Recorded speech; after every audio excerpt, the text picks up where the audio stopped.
Qui était Sam Nujoma, voix off disclaimer. Cette vidéo est réalisée uniquement dans un but éducatif, culturel et informatif. Elle a pour objectif de partager des connaissances historiques et de rendre hommage aux personnalités comme Sam Nujoma qui ont marqué notre histoire.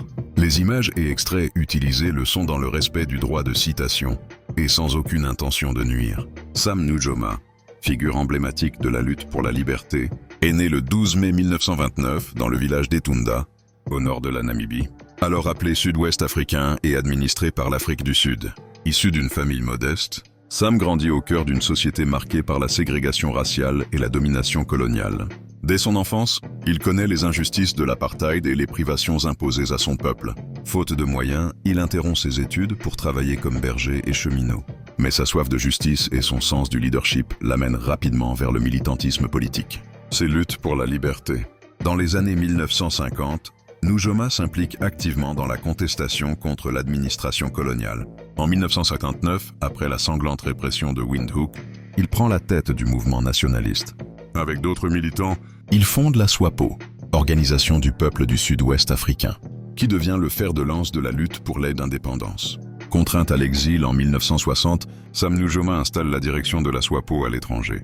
Avant de continuer, souvenez-vous, l'histoire ne survit que lorsqu'elle est partagée. Votre soutien est essentiel pour faire vivre cette mémoire de Sam Nujoma. Alors abonnez-vous, partagez cette vidéo et portons ensemble la mémoire de nos héros. Découvrez aussi d'autres grandes figures de l'Afrique et du monde sur notre page. Depuis la Tanzanie, la Zambie ou encore l'Angola, Sam organise la résistance, à la fois diplomatique et militaire. Il parcourt l'Afrique et le monde, s'adressant aux Nations Unies, à l'Organisation de l'Unité africaine et aux pays alliés, plaidant inlassablement pour la cause namibienne.